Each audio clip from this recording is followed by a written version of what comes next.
You're watching the Oklahoma City Thunder Squad Show. I'm Tyler Jones, and I'm going to talk about the real momentum that OKC has right now heading into the quarterfinal of the NBA Cup and why they've put the rest of the league on notice.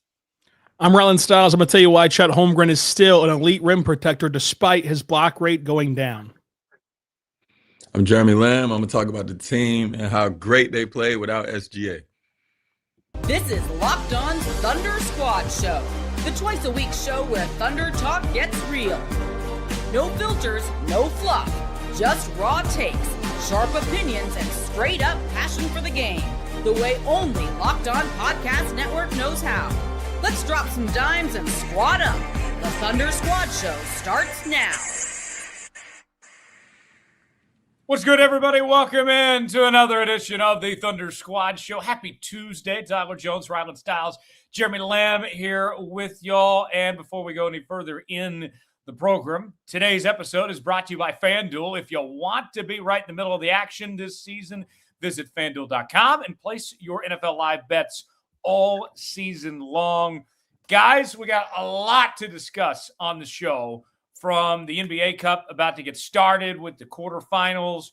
JDub finally figuring out his own a bit. Chet, his block rate is down, but Rylan's going to explain why you shouldn't be too concerned.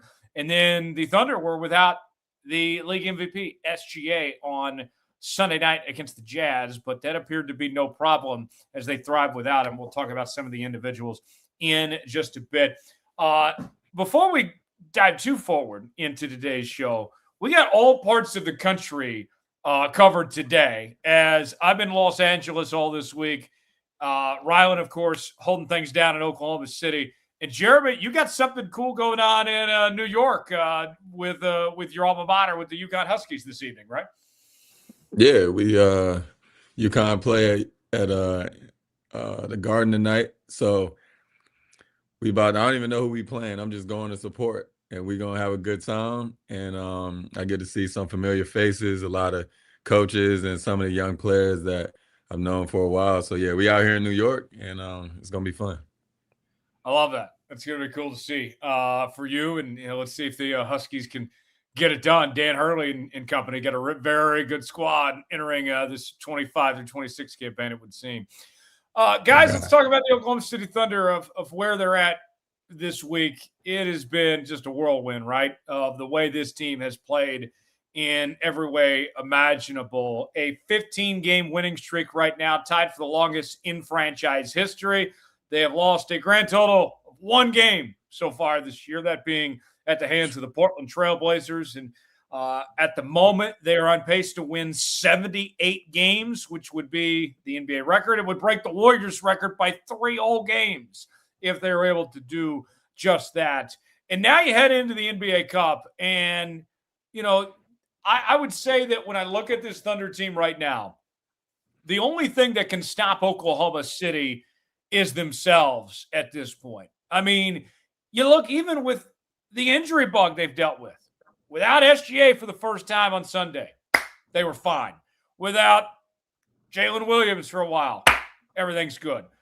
Chet, whatever it may be, the circumstances, this team seems to find ways to make it work. And Jeremy, I'll start with you. One thing that has impressed me too is that even when they've gone through these circumstances, and we'll talk more in depth later about SGA, being out the other night and all, like it almost feels like this team finds an extra motivation. Like, okay, now all of us need to do our part. And they're just playing some outstanding basketball. I can't think of anything to say that about how this Thunder team is being held back or any of sorts. Like they're doing everything that's been asked of them so far at this point, it seems.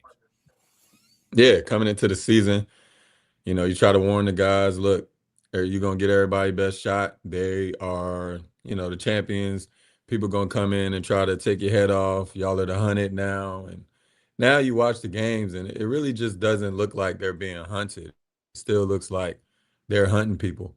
And for them to only have lost one game, and we talk about the momentum going into the NBA Cup. The NBA Cup is exciting in itself. Then you got OKC off to one of the best starts in NBA history. Then they on a 15-game winning streak that matches a franchise history. So it's just so many different things. And I realized after hearing different teams and different people talk, the excitement of the NBA Cup is still there. It's only not there for the people that can't win.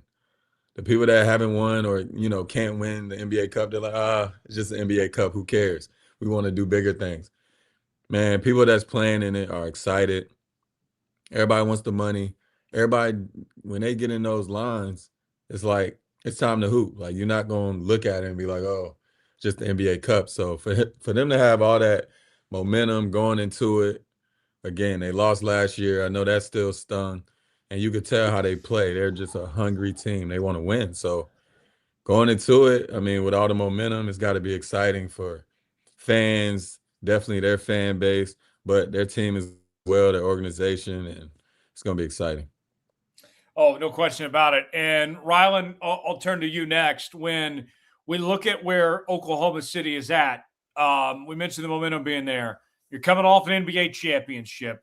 If you win the NBA Cup, then with everything they've done so far, and then, kind of with the NBA championship, it would feel almost to an extent that they're kind of backing things up. That, one of the criticisms we heard this offseason was, well, they won so many games, but, they barely got by the Denver Nuggets, or they only beat the Pacers and Halliburton because he was banged up. You got hurt in Game 7. I feel like you would silence a lot of people if you can take care of business here in the NBA Cup. Yeah, I mean, I think that you just continue to legitimize yourself, your case, and this team has just gotten better. Frankly, yes, they were really good last year. They won the championship last year, but they've taken the lessons that they learned in those hard-fought Denver series and Indiana series to become a better basketball team. I mean, you look at what Chet's doing right now. It's night and day compared to what he was after he fractured his hip a year ago, and Jalen Williams in his return, he's gotten a lot better as a passer. He's gotten a lot, he's been elite defensively as he always has been. And now offensively, that's starting to come around for him. SGA's gotten better. This guy is shooting the best of his career from beyond the arc. It's adding a dynamic to his game. Even the role players like Cason Wallace, is an elite corner 3-point shooter now. And last year he was not doing that. So this team is just more functional right now. And they're just much improved. So I think that everything that you win does obviously curb some of the outside noise. But right now they've just proven who they are. And they're the best team in basketball. Yeah, I think you're absolutely right about that. When it comes to the NBA Cup, Jeremy, is there anybody in particular, a certain player or two that you want to see step up in these next 3 games on this big stage here? I'll say AJ Mitchell. We'll go back to him. I want to see him play well. He hasn't had as much of a role last couple games with JDub being back, but I want to see AJ Mitchell still play well. I want JDub to hit some big shots and make some big passes, because it's not always about, when you're clutch, it's not always about just putting the ball in the hole. It's about making the right plays. My man Popovich told me that a long time ago. When you had a ball, it's not always a shoot. So I feel like he's doing a great job of that, and I think those two I want to see, and the young fella Carlson. I hope he get a couple minutes, and we're gonna talk about him later, but I hope he gets some opportunities to not only hit a couple threes, but punch on somebody and catch some people off guard. I think just the way he looks, like, I'll be frank, he looks kind of goofy looking. Like, that might catch somebody off guard to see him rubbing elbows or something out there. I would be all for it, in all honesty, if that's the case. I don't actually mean punch. I mean like dunk on somebody. Yeah. Oh, okay. Right. Yeah. Right. Rylan, what about you? Who are some a name or two that you could see potentially having an impact? Somebody that could step up here in the NBA Cup. I think that if you think back to last year, once you got to the knockout stage and beyond, like you saw the game mirror the playoffs more than any other regular season game can. Like it slowed down. The pace of it wasn't as fast. The defenses were all locked in. They were all trying to win the cup, all trying to win the money associated with the cup. So with that being said, you know what, we look at a lot of these improvements so far, like Case and Wallace and Isaiah Joe's movement shooting and Aaron Wiggins defending forwards and being more comfortable doing that. Those are all things that'll be highly important come playoff time. And you want to see that they have made significant progress. And it's not just a byproduct of a regular season where seemingly everything's going right for OKC, and that it is legitimate, improvement for the Thunder. So I'll be looking for Cason Wallace as a play finisher offensively. Isaiah Joe generating his own 3-point shot, whether it's coming off of screens, relocating around the perimeter with DHOs, all that he can do. And then with Wiggins, it's all about his defense. Like how active can he be defensively? So far this season, he's playing the best defense of his career at the forward position. And so you want to see those three trends continue, because if they do continue against a lineup here of, the Suns are the Suns, and they might not have Devin Booker. So even removing that game, you're looking at the Lakers, you're looking at the Knicks possibly in the next two games. And like those will be who we call contenders by the end of the year. So looking at how these guys would function in a pseudo playoff format, it will be a lot of fun to see. Yeah, I think you're absolutely right about that. Jeremy, you've been a part of some winning teams, and you look at this Thunder team. We mentioned the win streak they're on, potentially chasing history, all those different things. Are the guys in the locker room, like, you think, motivated or aware even, of what's going on here of this, streak with, one game away from breaking the franchise record and the pace and all that? Like, does these type of things get talked about? Do they care about those things in this type of setting? I mean, they definitely know about it. In the world we live in today, unless you don't have social media and live under a rock, you're going to know, like, what y'all are doing as a team. But it's probably not talked about much. Like, I know ain't nobody walking in there like, yo, we one game away. Like, a lot of people are superstitious and feel like, let's just go do what we do. We don't want to talk about it. Let's just go do it. You might have a rookie come in like, yo, we've been killing it. It's like, yo, chill, So it just depends on the group. But I think everybody know what they're doing, but I don't think they really got to talk about it. That's hilarious. It's always the rookie saying the wrong thing at the wrong time there. Right.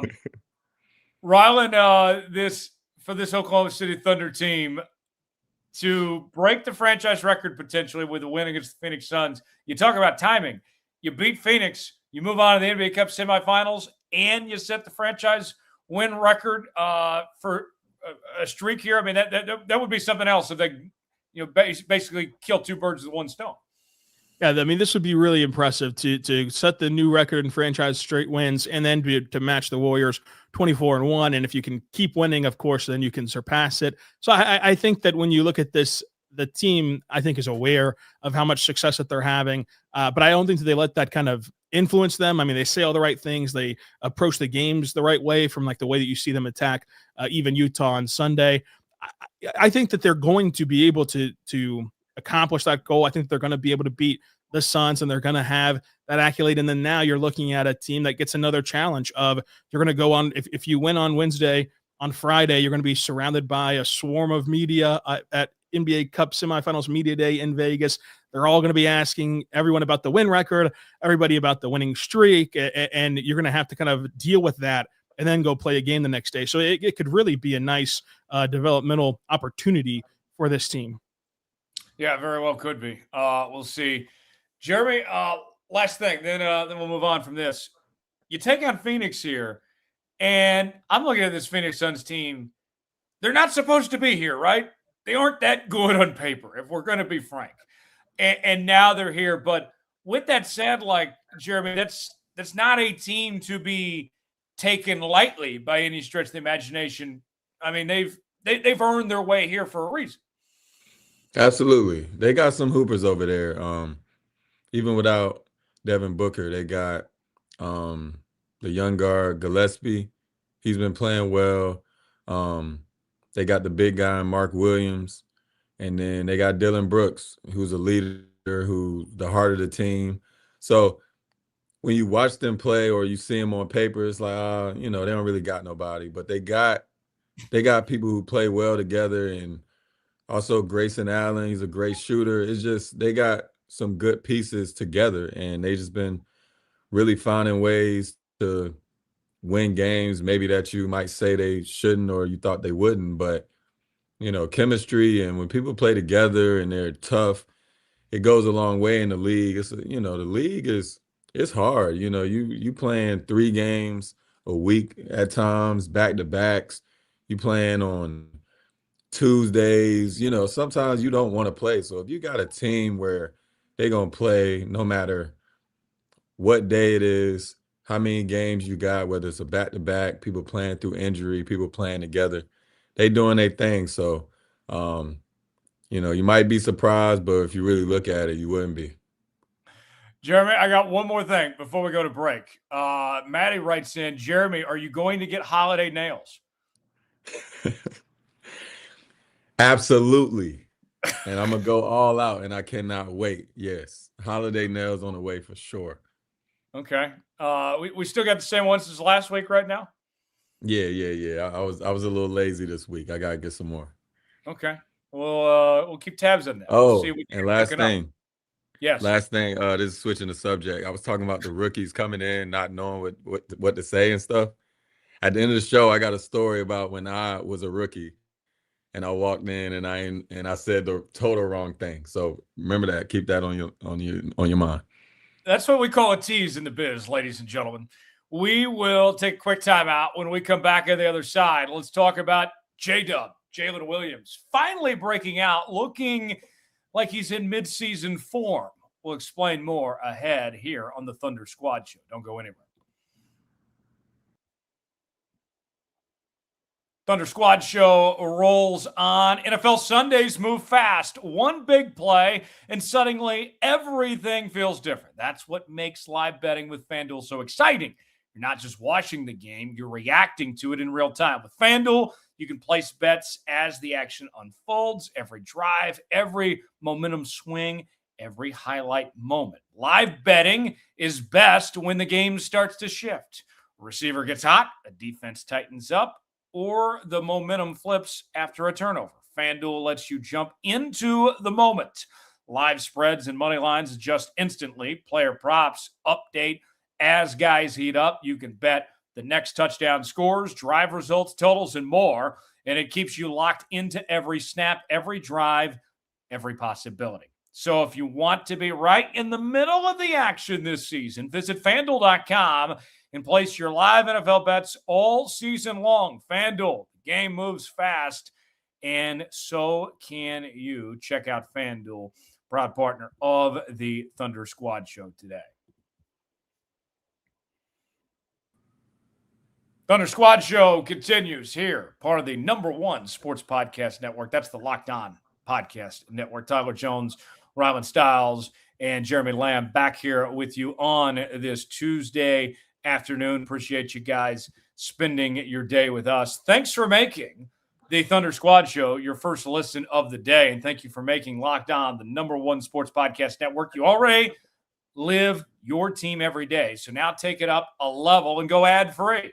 Join the Everydayer Club today and get the Thunder Squad Show with no interruptions, members only, Discord access, and more, all for just $5 a month or $50 a year. Go to lockedon.supercast.com or check the link in the show notes to learn more.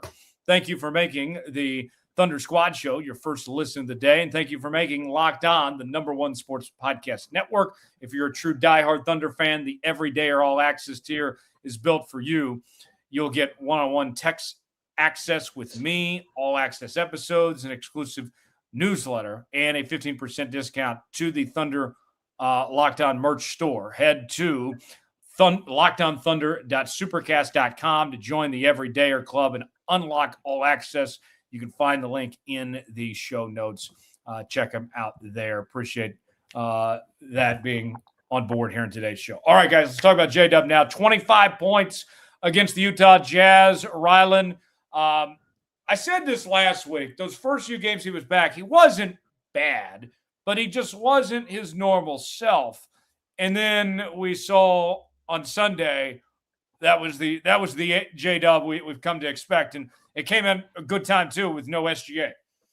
Yeah, I mean, Sunday you really start to see his efficiency start to go, and the shots start to fall for him. He was a guy that was able to create his own shot at will against the Jazz, and that is a part of his game that was slower to come around. He talked about that after Friday's game where he scored 15 points against Dallas, of just the fact that he's on the court right now. He's still working through getting that touch back and the feeling in his wrist and making it feel just right. It's a process that he's going to have to go through really for the entire season until he starts to feel 100%. But you saw on Sunday, he looked as close to 100% as he's looked all season. I mean, he was creating turnovers, throwing outlet passes, running the floor as a facilitator, as a playmaker, setting his teammates up, and then getting to the rim at will, stopping and popping in the mid-range and knocking it down efficiently, scoring 25 points. Like he was back to the all-NBA player and the top 20 player in the league that he was billed as last year, and he did that already in game, whatever it was, 4 or 5 of his season. So that was an encouraging sign and something to build on moving forward this week. Yeah, certainly. So, Jeremy, I don't think any of us doubted that Jalen Williams would get to his normal self. I think the real question was, how long was it going to take? And what is that, game 3? Didn't take very long at all. Yeah, everybody know what he can do. Everybody know he's an all-star. Like we said earlier, he probably won't be an all-star this year just because of the games he played or hasn't played. But at the end of the day, he's an all-star player. When he's out there on the floor, he's controlling the game, not only offensively, but defensively. I mean, he's everywhere. He does both things. He does what you can see in the box score, and he does what you can't see in the box score. And when you got a player like that, it's only a matter of time.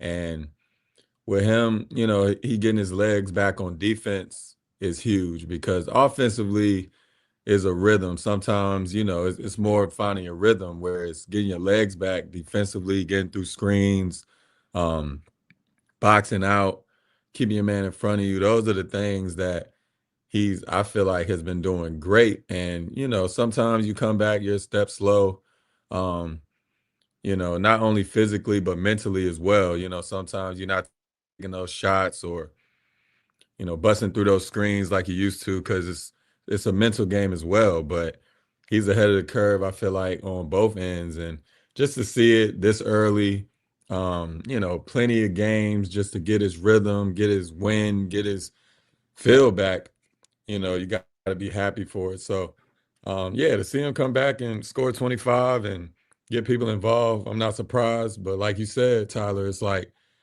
we only had a question on how long, and it's been happening pretty fast. He's going to have his up and downs, but once he hit his stride, it's going to be that time of the season, and I think that's a great thing. Rylan, what stood out to you from JDub's performance on Sunday night? I thought that with JDub, he was really attacking downhill, and he was able to leverage that against the Jazz defense and let him create passing lanes for others. This is someone who every game of this season has had 5+ assists in each of his games since he's returned.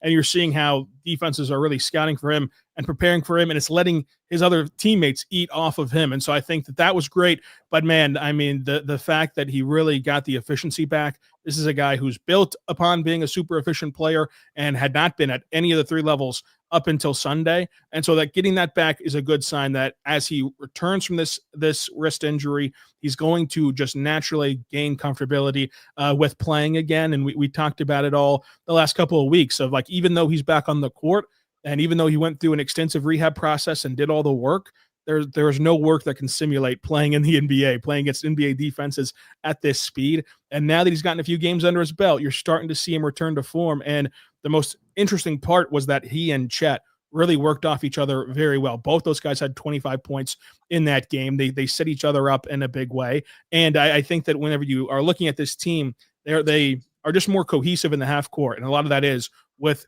JDub and Chet being improved offensively compared to what they were last year, where Chet, was not able to play at a high level offensively after his hip injury, which is totally explainable because he fractured his hip during the middle of the season. But like, you're seeing this team constantly improve, and JDub doing that on Sunday was a really good sign. Let's go over the numbers for JDub in his return of where he's at right now at this point in the season. You go back to that Utah game, all right? 25 points, 8 assists, 3 rebounds, 2 steals. The night prior against Dallas, he had 15. And then against Golden State, he had 22. And then the 2 games prior to that, against Portland, he had 16. And against Phoenix, he had 11. So when you see those type of numbers, it's been a gradual increase, piece by piece. And I look at with all the options they have, Jeremy, I mean, if you're JDub, like, they've been so good already without him as is, they're not asking him to do something that's not already there. It's just kind of enhancing what's with this offense at this point, right?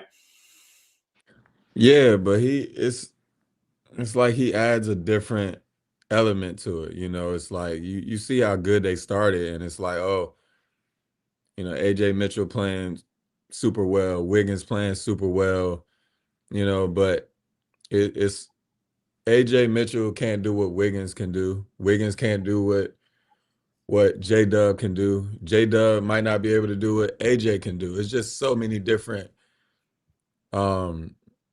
skill sets that each person has. So with him coming back, it just brings in another big time player, a big body, just facilitating the offense and playing on both ends, rebounding, blocking shots.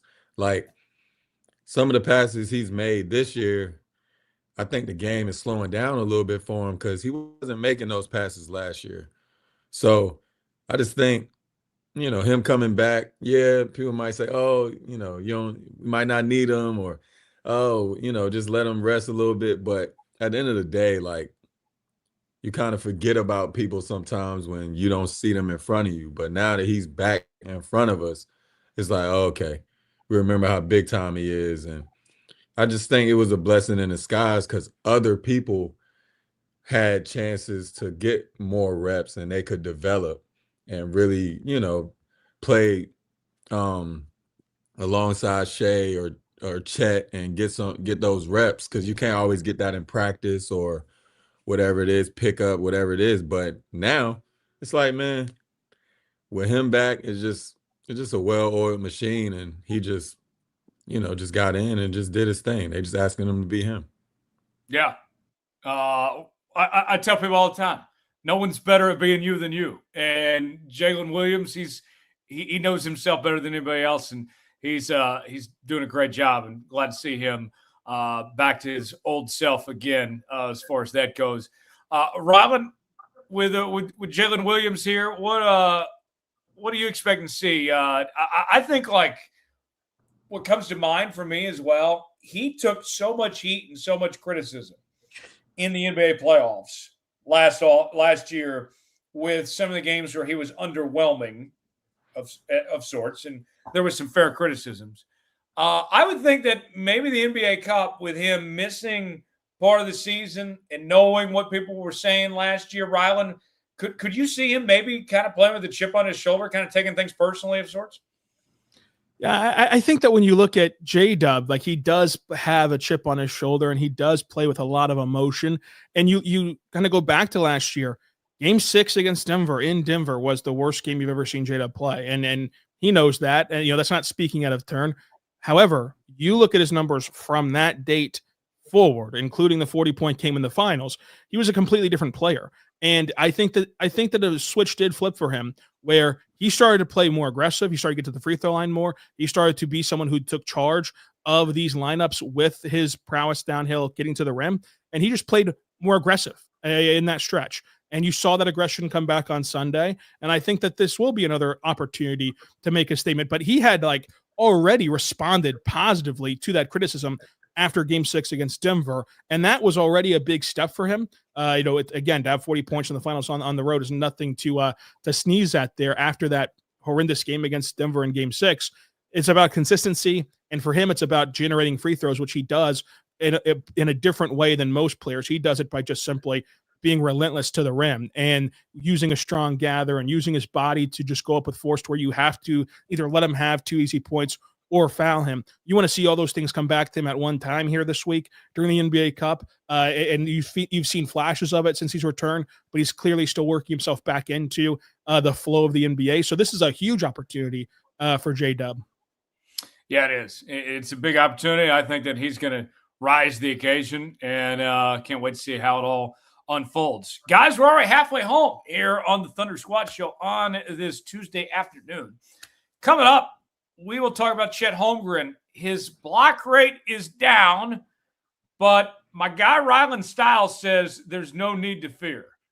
We'll let him explain more and talk about that as we continue right here on the Thunder Squad Show. Stay with us.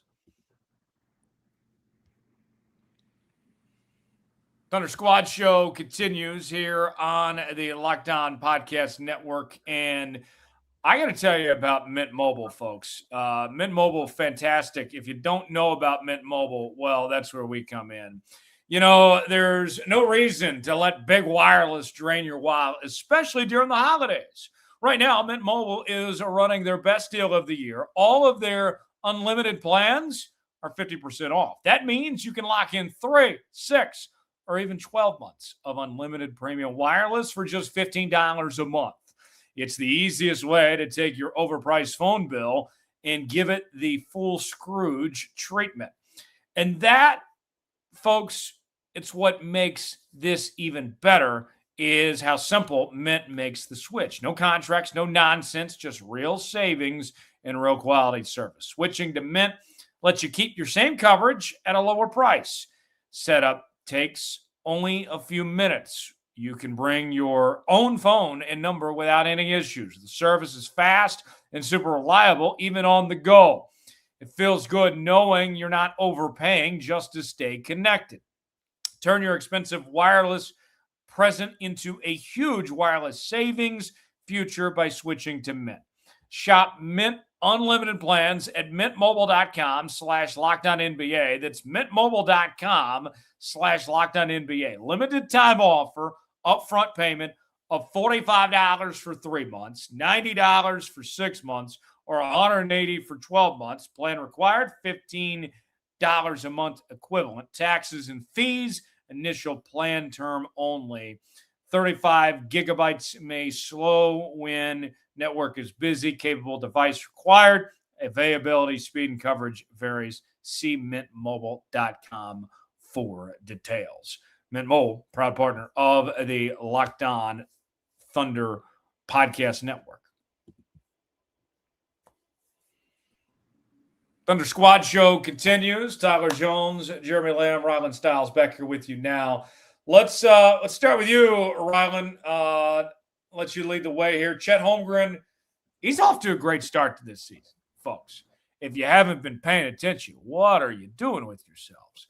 But Rylan, when you look at Chet, there's one thing that I would argue that he's more known for than anything else, and that is his ability as a shot blocker.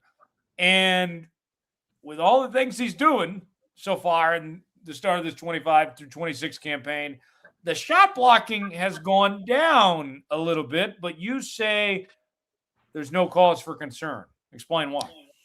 Yeah, I think that whenever you watch Chet play defensively, like this is a guy who is deterring shots from even happening at the rim. Like guys are pulling the ball out, Nash dribbling around the paint, kicking it back out to the perimeter instead of challenging Chet at the rim. So that accounts for some. He shared the floor with Hartenstein, at times this season before Hartenstein got hurt. That accounts for some of it. But you look at him defensively, he is still excellent at the rim right now. He's only letting up 43% from the floor at the rim, which ranks him in the 91st percentile in the entire NBA. Now, it's not going to get the block numbers to where they were last year. Like last year, he was at 22. He was at 2.2 in the block column. This year, he's at 1.5. However, you look at the percentages of like the shots he's deterring at the rim from even taking place, but also from converting without getting a block.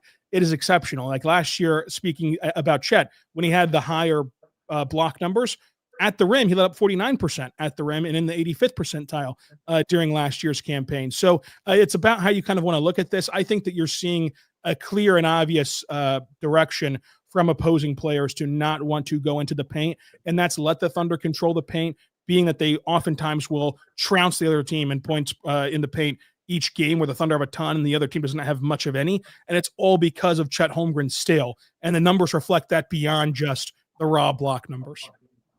So let's go over these statistics, Jeremy, as I pull this up on my phone right now. Chet Holmgren, 18.6 points per game, 8.1 rebounds, 1.7 assists, field goal percentage, 57.5%.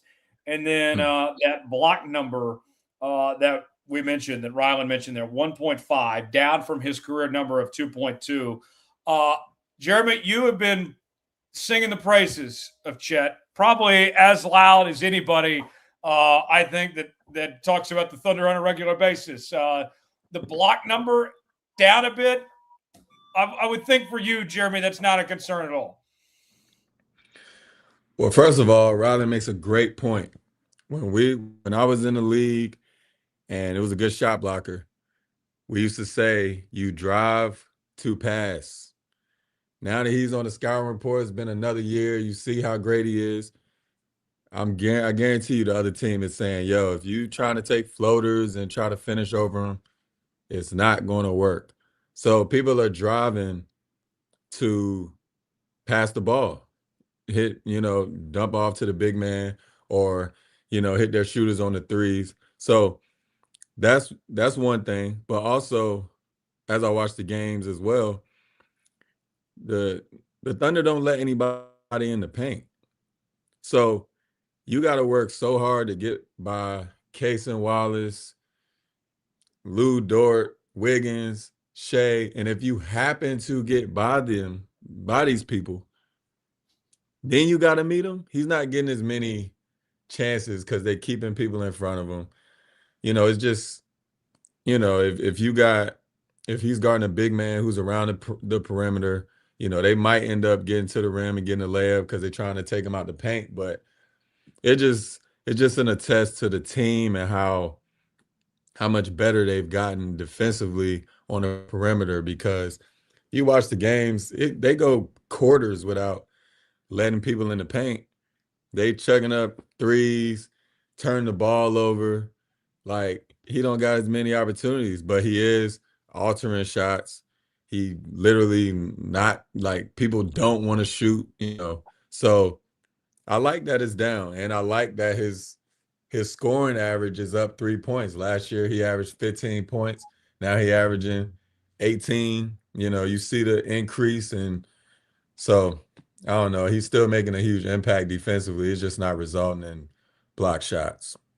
And Rylan, I think Jeremy makes a great point when he talks about the scouting report, that more teams are paying attention, that there's less opportunity for Chet to have these shot blocking chances here. It's more so. I don't think he's necessarily doing anything wrong. Just with teams are adjusting of sorts. Yeah, teams are certainly adjusting, and they're trying to figure out ways to attack this Thunder defense. And part of it, too, goes beyond – I mean, Chet's the biggest part of it, but there's another part where if you watch the Thunder's defense, they will just swarm you the second you get to the elbow and in. Now, they'll bring gap help, and they'll try to surround the ball handler. And throughout the course of Mark's career, he's been an exceptional defensive coach, and he's gotten the best out of some bad teams playing on the defensive end, by the way. And now that he has a great team, he's still playing this philosophy of swarming that basketball and kind of conceding corner threes, especially to particular players who they want shooting the ball. And so that's a part of it too. Like to Jeremy's point of you want to get in there to pass the ball, because not only is Chet looming, but you can really entice the wings from OKC to dig into the gap and give up a corner three, and you just live with the results. If your guys can hit those shots like PJ Washington and Derrick Jones Jr. did in the 24 playoffs, like then you can find some success. The problem is they're funneling those shots to those caliber of players who cannot as consistently hit those shots. Yeah, it's a great point. With with Chet Holmgren here, him and JDub and SGA all together. Jeremy, you talked about how you believe Chet has become the number 2 option now that he's passed up JDub.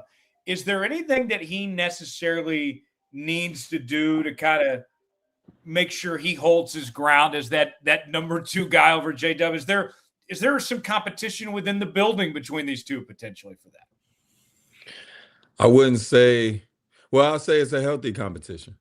I'll definitely say that. But I think so Shai is the number 1 option, no question. I think JDub is the second most important player on the team, and I think Chet is the number 2 option. Chet is different. He moves like a guard, and he's 7'1". It's a lot of nights where he got the advantage where he's just laying it up over people. You know, it's his unique style of play, his athleticism, his skill set. If he continue to just work and sharpen, then he's going to be that number 2 option. But like I said, JDub is the second most important because at times, you know, Chet might not be able to create his own shot. He needs JDub to get him some easy ones. Chet just got to knock those down. So I like that they have that healthy competition because, you know, that means your team is great. That means you have so many people on the team that can carry you, because there's some nights that Shai gonna be like, yo, JDub, go ahead. Like, this your 4th quarter. And he gonna go do it. So I think it's a healthy competition, but they're so cool, and it's a family environment over there. I can't see no problems coming out of it. But I like what I see from Chet. And if he keep going, obviously, you know, he's skinny as all get out. But that's what I had to go through when I was coming through the league. Everybody was stronger than me. All it takes is the weight room and a mentality, and he got it. Yeah. Rylan, I don't know how they're doing the MVP voting of sorts for the NBA Cup, how that is all handled, in all honesty, if they're looking at the whole cup as a whole or just the championship or these 3 specific games. But I got to thinking, is there a possibility, Rylan, where the Thunder win the NBA Cup and we're talking about Chet or JDub as the guy leading the way, like being the difference maker, being the NBA Cup MVP, or is it gonna have to still be SGA, you know, in these next few games here, being that guy? Yeah, I think that for the NBA Cup MVP, that they do look at just the knockout stage, but for the all cup teams, I think that they look at everything from the pool play, you know, going back to the pool play through whatever happens in this coming week. But I mean, there is a world where you could see a guy like Chet or a guy like JDub have a massive impact, especially given the different matchups that they could possibly see and they could possibly have on the docket this week, and we'll see who's all in and out on top of that. So there is a world in which Shai could not win the NBA Cup Championship MVP, and it could go to JDub and Chet. And I think that it just speaks to, like Jeremy said, the family environment, and also the understanding that everyone needs each other to be able to succeed. Like, even if you go back to, you know, that 15-point 4th quarter from Shai to come back and beat Indiana on the road, that was set up by JDub. Like, JDub's scoring ability for the first 3 quarters allowed JDub to be the guy to bring the ball up the floor, and he got the point of attack defender that Shai wanted. So Shai would set a screen for JDub. They did that throughout the entire 4th quarter, where Shai is setting screens for JDub to get the mismatch onto his preferred defender. And whenever Shai would go and score 15 points, you can really tie it back to JDub being the hot hand to keep them afloat in that game and keep that comeback possible. So it all ties together. And I think that whenever you look at this Thunder team, it'll all tie together, and they'll have to see who of the 3 can exploit the matchup the best this upcoming week.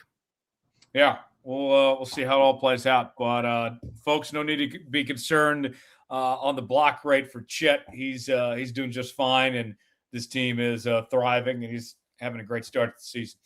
Final segment on the other side on the Thunder Squad Show. This Thunder team was without SGA against the Utah Jazz, and yet they still put up a fantastic win, a beautiful box score.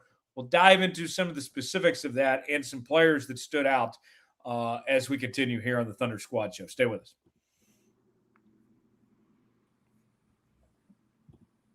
Welcome back to the Thunder Squad Show. Tyler Jones, Jeremy Lamb, Rylan Stiles back here with you now. Our final segment before we go today.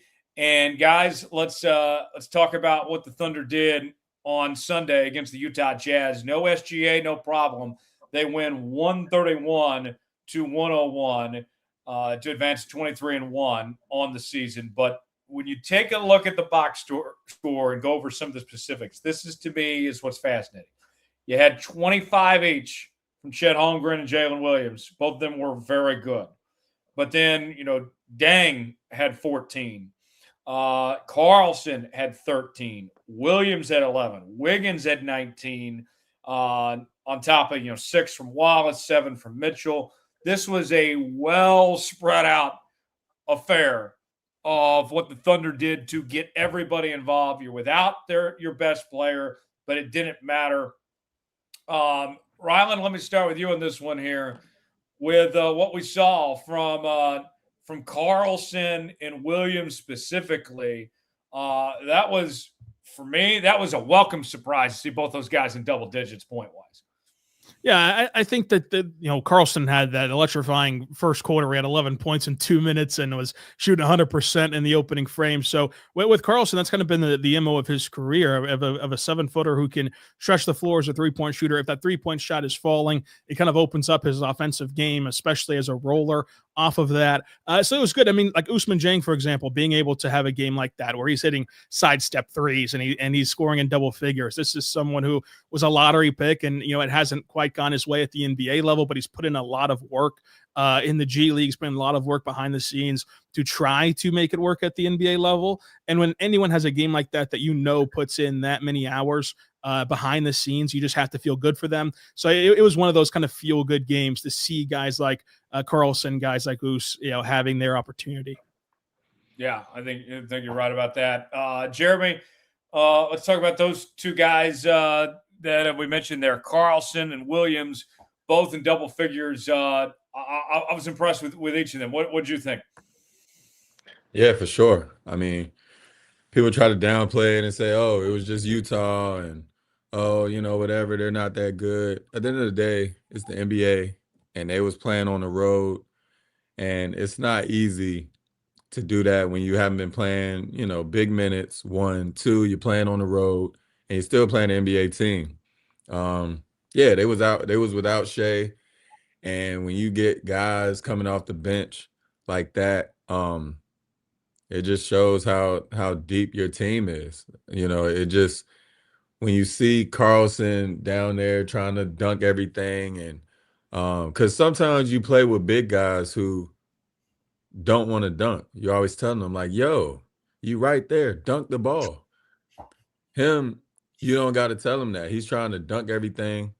He's aggressive. He was taking his shots. Like you said, he had 11 points in first 2 minutes. Like, he just scratching the surface. So for him to do that on the road, I thought that was huge. And Williams, he's always been solid. He's always just been, he had 11, 7, and 6. Like, for him to do everything on the floor, for me, it just seemed like he always makes the right plays, whether it's catch and shoot. He put it on the floor one time, pass, go screen. Like, those little things are huge. We used to say like 0.5, you got 0.5 seconds to make a decision. Don't just hold the ball. And if you're a role player, you definitely can't hold the ball. If you're Shai, if you're JDub, Chet, you got a little time to boogie, get in your game, whatever, we're going to, whatever.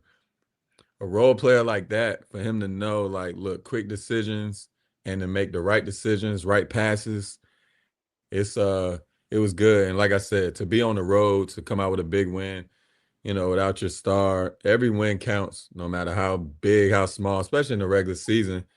It just helps you later. So, yeah, that was a big win. I'm happy for them. Yeah. Rylan, let's talk about Carlson for a moment. I know you've been following him closely with his time in the G League as well with the Oklahoma City Blue. I know that he's at the very end of the bench, 13, 14, 15th guy. But this is somebody that the Thunder have been very optimistic about. This is somebody that they've liked in his development, it seems. Yeah, I mean, they targeted him from the Raptors 405 G League club last year, bring him into a two-way contract. This is a guy who didn't get to go through Summer League, didn't have the preseason Exhibition 10 contract. They just plucked him right from another G League club. And since then, he's really helped this organization at both levels. And honestly, for a two-way player, you can't think of a bigger impact for his role. Like any two-way guy, especially under these circumstances, isn't going to be someone to write home about. But what you want from them is like, hey, can you give us a couple games a year? Last year, he was pivotal in their win against Cleveland in OKC. This year, he was pivotal in that win against Utah in his homecoming game, growing up 30 minutes from the arena. Like, what a cool story that was. And for a G League two-way guy to get you a couple games where he makes a massive impact in the NBA, that's a high-end outcome for your two-way position. And Carlson does have some NBA skills. I mean, he obviously has some, detriments. Like he has to almost play exclusively drop coverage on defense, and he's a nice shot blocker. He's a good three-point shooter. But everyone who's on a two-way contract is going to have some detractions from their game. He's able to impact this team on a two-way level. So I think that he's been a really nice story for them and a really good program guy, as Mark would call him. So I think that when you look at Carlson, I mean, this is a high-end outcome for a two-way player. Yeah, I think you're absolutely right about that. And Jeremy, you look at Williams. I know that he's not always on the floor all the time, but great locker room guy and one of these veterans that when he speaks, guys are listening. And even guys like you, Jeremy, if you're not going to say the right thing, he's going to be the type of guy to step in and say, yeah, that's not how we do things around here. Yeah, absolutely. And I mean, the only thing I don't like about him is his haircut. Other than that, you don't like the Texas shag there? I can't get with it. Other than that shag, nah, he's great. And like you said, great locker room guy. He always seems like I said, he's in control. People respect him. And that's what you want from somebody coming off your bench you want to be a leader, always ready to play. And that's what he does. So, sometimes I want him to shoot a little more, but that's not his role. But I love his shot. And, it's smooth. He's always on balance.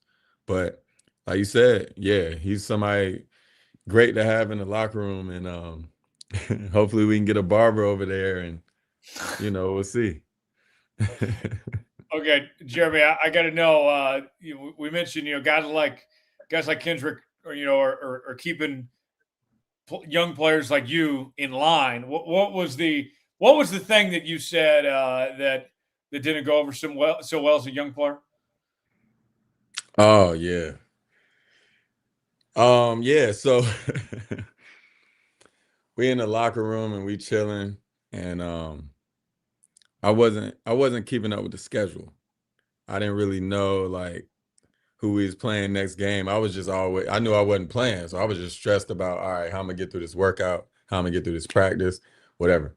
So they in there talking, they kind of whispering and saying little stuff, whatever. And then somebody said, yeah, we go to Miami. We about to play Miami in a couple days.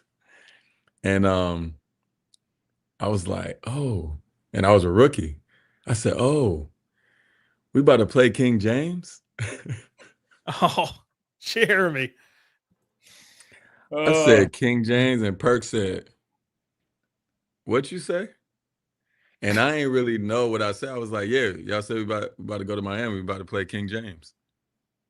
He was like, if you ever, he got a deep voice. He said, if you ever say that again, yo, I was so scared. Everybody was like, yo, what's wrong with you? You gonna go in blah, blah, blah. Like they was going, I can't even say on here what they were saying to me. I was like, my bad, yo. And then when we played them, everybody's like, oh, yeah, I bet you want to go give King James a kiss, huh? Yeah, go give him a hug. Go get his jersey. I'm like, oh my God. So that's when I realized, like, all right, let me just say teams and not nicknames for sure. Did you guys win that night? I don't remember. I was scared if they was gonna slap me in the back of the head. Now I don't remember if we won. I think we did though. Okay. Actually, I think I played great that game. Really? You're inspired. You're inspired by so. You're inspired by playing in front of your hero, King James. Absolutely. Yeah. That's good. That's good. Rylan, when we look at the Thunder in these scenarios, if if SGA's out or some of these other big name, one of the other stars is not playing, like one thing I feel like that we need to give credit to is Mark Daigneault, because he's got a plan. He's got something cooked up for every circumstance. Yeah, I think that when you look at especially Sunday, like Sunday's game, you really had to change how you're going to play. And with Shai, he's not selfish by any means. We've spent the last month talking about his improved playmaking and his improved ability to generate shots for guys. But the way that he does it is rooted in his isolation scoring ability. And so you went from having a guy who can soak up so many possessions as an isolating scorer to not having him anymore. And they had to win with the pass on Sunday. And so you saw great player movement, great ball movement, and kind of a reinvention of their offense for 48 minutes. And they got a big blowout win. He's going to have to cook some more stuff up like that, regardless of who's in and out of the lineup. And so I think that when you look at Mark, he deserves a lot of credit for being able to, no matter who's in or out. And Shai had up until Sunday been the lone, like, constant guy in for him. He's been able to weather any storm. And that's why I think that, he should get credit for Coach of the Year. And I know that he's already won Coach of the Year once. And I know that this is not really how we crown Coach of the Year. We usually give it to like a up and coming story that we didn't expect. But you're sitting here at, 23-1, and you haven't had your starting lineup play one game yet, and you haven't had your full rotation play one game yet. And not only are you still winning, you're winning at a historic clip, and you've literally had to doctor how your system works without your top three players at some point this season. That's remarkable as a coach, and there's no one that you trust more to weather this storm than Mark. Yeah, he's done a great job. That's for certain. Jeremy, looking at this Thunder team of these circumstances, when you don't have SGA and you have so many different options here, like you were, in circumstances, I'm sure, with this Thunder team where maybe there was a time you didn't have KD or you didn't have Russ. What were those times like? Do the players get a little extra juice, a little extra motivation? Like, hey, we got to be on our best because X name said player is not out there. Like, what's kind of the rallying cry like in those circumstances? It's definitely, when people like the other team, for example, is always like, oh, are they playing? Are they playing? And on our side, we know like, oh, if KD or Russ not playing, then the other team think, oh, they're going to bring some scrubs in, or they're going to, So I think everybody over there got, a lot of pride, and they know like Shai is our guy, but at the end of the day, we're going to hold the fort, and we going to, we not scrubs. We can do what we do. So, I mean, that's how I used to be when I was in Charlotte. If we was playing Philly, and it's a question if Embiid gonna play, we was like, man, I hope this man don't play. And if he don't play, we think we got it, and they'll come blow us out because they got, the guys behind them got pride too. So I think that's what it is. Everybody got pride, and everybody know we all can hoop, and they know the other team is gonna play even harder because they think they can win now. So, yeah. Yeah, and they certainly stepped up and did a great job the other night without him, and was very impressive performance. A couple more things before we get out of here, folks. Thank you for making the Locked On Thunder podcast your first listen of the day, and thank you for making Locked On the #1 sports podcast network. You already live your team every day. Now take it up a level and go ad-free. Join the Everydayer Club today and get the Locked On Thunder podcast with no interruptions, members only Discord access, and more, all for just $5 a month or $50 a year. Go to Locked On at supercast.com or check the link in the show notes to learn more. Thank you for making the Locked On Thunder podcast your first listen of the day, and thank you for making Locked On the #1 podcast network. If you're a true diehard Thunder fan, the Everyday or All Access tier is built for you. You get one-on-one text access with Rylan, all access episodes, and exclusive newsletter, and a 15% discount to the Locked On merch store. Head to lockedon.supercast.com to join the Everydayer Club and unlock all access. You can also find the link in the show notes. Guys, great stuff as always. We'll do it again on Thursday. Rylan, you got some Thunder postgame coverage coming up and some other things the next few days. Yeah, looking forward to it. We're going to preview the NBA Cup bracket tomorrow, recap that Suns game afterward, and then we'll have Justin Martinez back on Friday to shell out the downfall of whatever happens. Either they're in Vegas or they're playing their next game. So we'll be able to regroup at the end of the week on Friday. So stay tuned to Locked On Thunder, and, of course, our next squad show, 3:30 Central on Thursday. Rylan, great stuff as always. Jeremy, we'll get out of here. Let's see if your Huskies can get a win tonight against Florida. Go Huskies, and shout out Ging's son and David Deckers for showing love on the chat. Love it. Great stuff, guys. We'll run for Jeremy Lamb, Rylan Stiles. I'm Tyler Jones. Thanks for joining us here on the Thunder Squad Show. We'll see you on Thursday. So long, everybody.